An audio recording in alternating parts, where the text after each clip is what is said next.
Alright, so the video this week was why they do it inside the mind of white collar criminals. So I am currently a business major, so I'm taking a lot of classes, especially this semester for some reason, that have to do with white collar crime. And personally, I find white collar crime pretty interesting. I think mostly I find it so interesting because I did not realize how big of an effect that it had on America and that it had on the world. I learned in my legal elements of fraud class, which I would recommend taking because you'll learn a lot about this stuff in that class, that annually we lose $400 billion a year due to white collar crimes. That means that this is a big issue.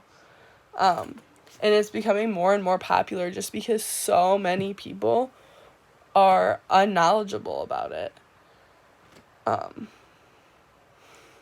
White collar crimes also, like, a misperception is that, like, at first when I would think of white collar crimes, I would think of upper class or like business people, or like mostly I guess the word that like would come to my mind when I would think of white collar crimes would be rich. Like, rich people do these crimes.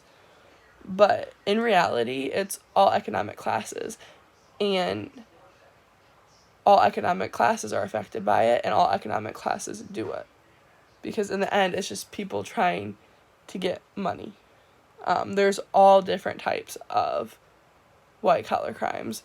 Some of the white collar crimes that I can think of off the top of my, like just off the top of my head, are hacking, cracking, phishing, embezzlement, fraud, theft,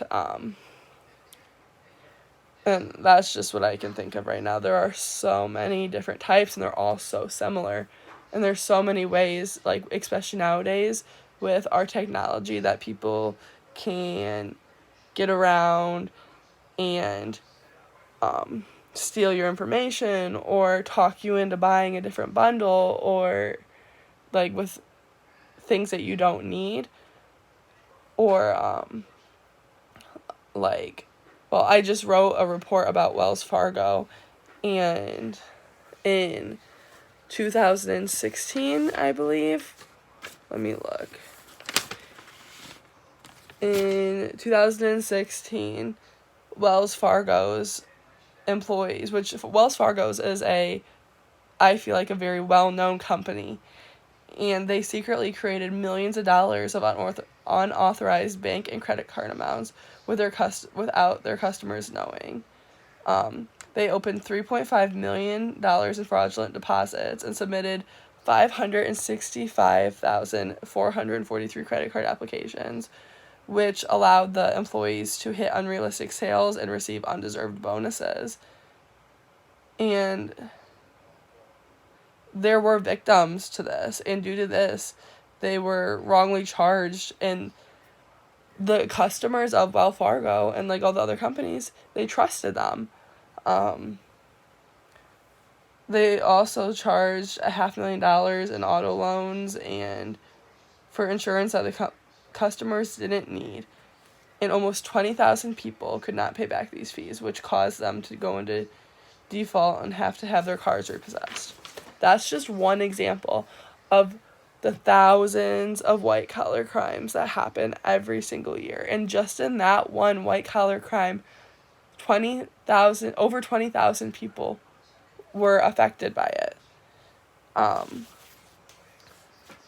We often think about the crime in the victim's eyes, though. And this is where I should probably get back to the video, but I just find this very interesting.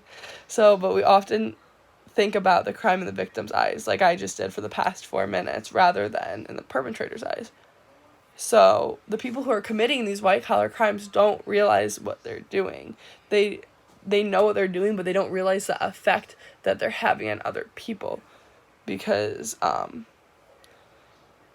white collar crimes are nonviolent. They're from a distance. There is most of the time absolutely no emotion involved in these crimes, because there's usually a screen or a phone in front of you. It's not face to face, so you're not, so you don't have to see the victim suffering. It's not like you're punching them and you're seeing them get hurt. You're taking their money, and then there's 60s and 70-year-olds who now don't have a retirement fund, so they need to go out and try to find a job, and that's how you're hurting people. And it's not just something that's going to hurt them for a couple weeks or a month or even a year. This is white collar crimes, like taking money and stuff, affects these people and these victims for some of them for the rest of their life. But like I said, there's no emotion because the people who are committing these crimes are only focusing on themselves.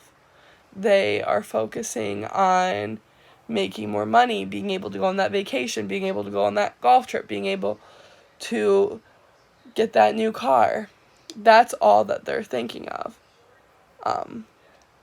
But the only remorse that they have is when they do get caught is their personal loss. They don't think about how much they hurt other people. They think about what they're going to be missing. And because it isn't, white collar crimes are not usually face to face, the perpetrators do not see the ramifications of these crimes. The